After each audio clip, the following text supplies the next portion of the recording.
What's up, YouTube? All right, I just want to make a quick video for you guys today. I'm getting ready to actually bench my Hoyt Satori for a while. I'm going to start taking my Black Widow hunting with me. It's probably going to start showing up in my videos a lot more. I'm going to start shooting it, on a daily basis again. But before I bench this thing, I wanted to just kind of show you how I had it set up for deer hunting this year. This is a 17-inch buckskin riser.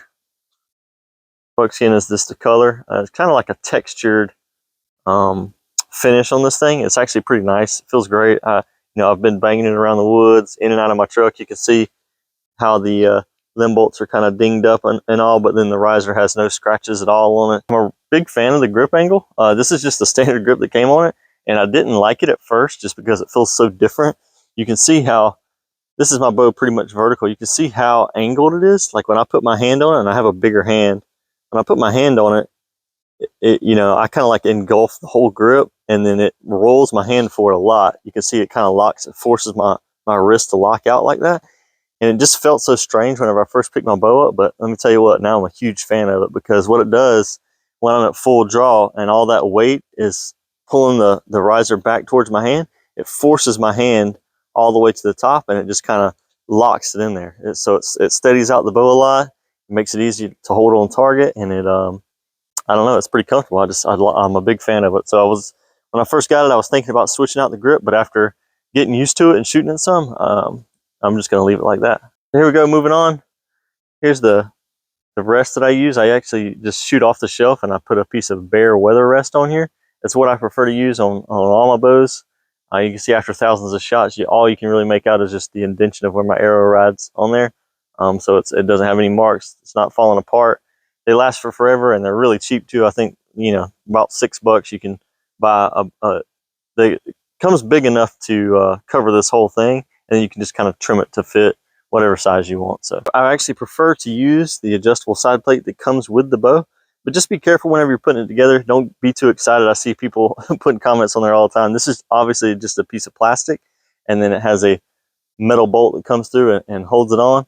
So if you start cranking this thing down whenever you're putting it together, you can strip it out pretty easy. I didn't have a problem with it, just because I opened the package and went, man, that's plastic and this is metal. Let me be careful with it, okay? But this is the most accurate setup I could get out of it. I had a push AccuTune in it, and it didn't do as well for me. It wasn't as consistent as this. I'm not bad mouthing the push AccuTune. It probably works great. It just for other bows, but the hole here, like the plunger hole on the side, is too high to use with the AccuTune. It was up off the shelf too much, so my arrows would kind of like catch on the edge of it, and it was actually starting to knock pieces of plastic off of that disc that's on the AccuTune. I just couldn't get consistent flight with it.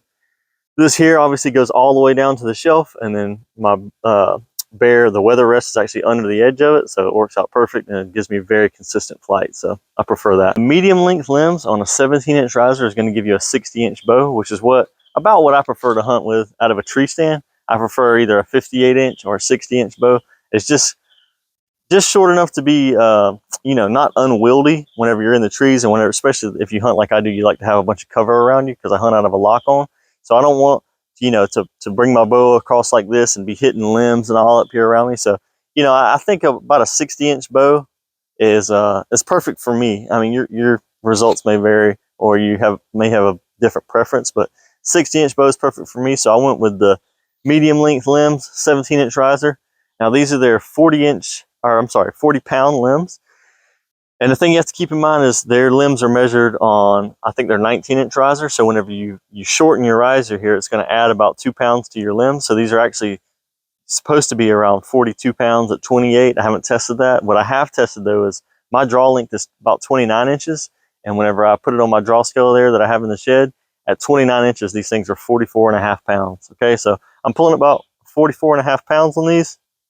And as far as speed goes, with this 540 grain arrow here, I'm getting 170 feet per second.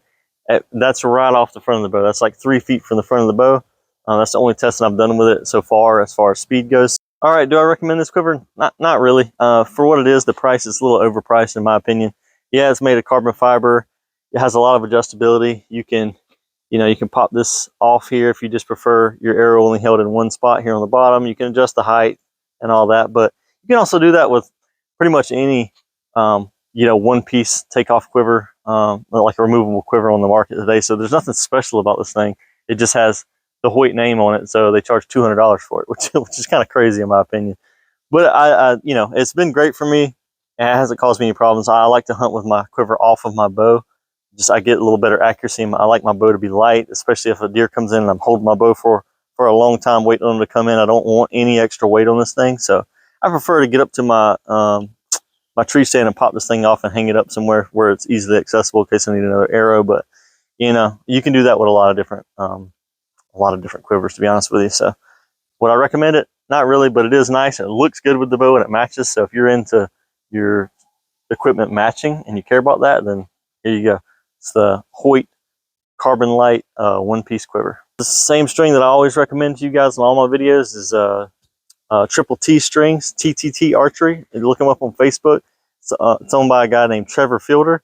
I don't know Trevor personally. I'm not affiliated with that company or anything, but their strings are pretty awesome. I have a couple different custom strings, like got a mountain muffler on my other bow. I've tried a couple different strings, but Trevor strings, this thing's got thousands of shots on it already, and the serving is just immaculate. I mean, it hasn't came loose, it hasn't worn out any. He serves it very tight. The way he ties on his knot points here is like the perfect tight on knot. It's hard to twist to get it to move up and down, but then I prefer that because then once you get it to where you are tuned with your arrows and have it set, that you don't have to worry about this thing moving at all. So he's got a ton of different colors. He'll actually just color match. Like if you don't know what color you want, you can just say, hey, here's a picture of my bow, and then he'll color match it for you. He's very, very easy to work with. Just an overall nice guy. So I run a 8.5 inch brace height on this bow. I actually wanted to check it real quick because I just grabbed it. I left it strung last night, and I wanted to check it before I take a few shots here, just to make sure it's still on. But yeah, 8.5 inches is perfect for me. It's quiet there. That's where this bow just tuned well.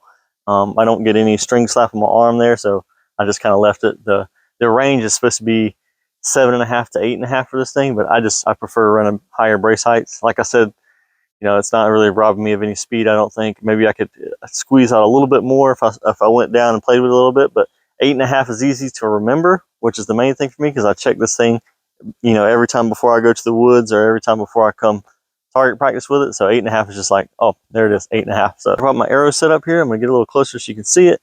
This is a gold tip blemished. These things are only $80 a dozen, which is actually a pretty good price for a high quality carbon arrow like this. The only real blemish, like some of these have, you see there at the end, there's like a little mark in the finish that you can't feel it. It's not in the carbon itself. It's just on the finish of the arrow. They still fly perfectly fine. They're just, you know, the finish might be a little ugly. And the kind of guy I'm, if I can save some money on a dozen arrows and they're just a little uglier, I'm definitely going to do it. Okay. I love shooting these things. I got another dozen in there that I need to fletch up still. So, all right. The broadheads that I prefer are 125 grain single bevel cutthroat broadheads. I really prefer these because they don't have removable blades. They're not separate, like a two-piece design. It's just all machined out of a single piece of steel. You can get these in like S7 tool steel or just standard. I just shoot the standard ones, to be honest with you. They've been fine for me. They're easy to sharpen up. I just use a KME sharpening guide. I'm sure some of you had a question about what this is. This is called a stop the drop, and you can just search online, stop the drop. But what it is, especially for bow hunters, it just wraps around the backside of your riser like this and just keeps your arrow from falling off. So like if you're hunting a tree stand on a windy day or just any other day and you happen to bump your bow or something, your arrow won't fall off. You can actually just hold it upside down, shake it around. It doesn't fall off. So it's perfect. And then whenever you draw the bow back, as soon as you start that draw, it pops off. See, now it's off the arrow. So I like it. It works great. It's just nice and quiet. It's just made of real soft rubber, so it doesn't make any noise at all. And it solves the problem of, you know, your arrow falling off and falling down and stabbing into the dirt and having to resharpen your broadheads every time.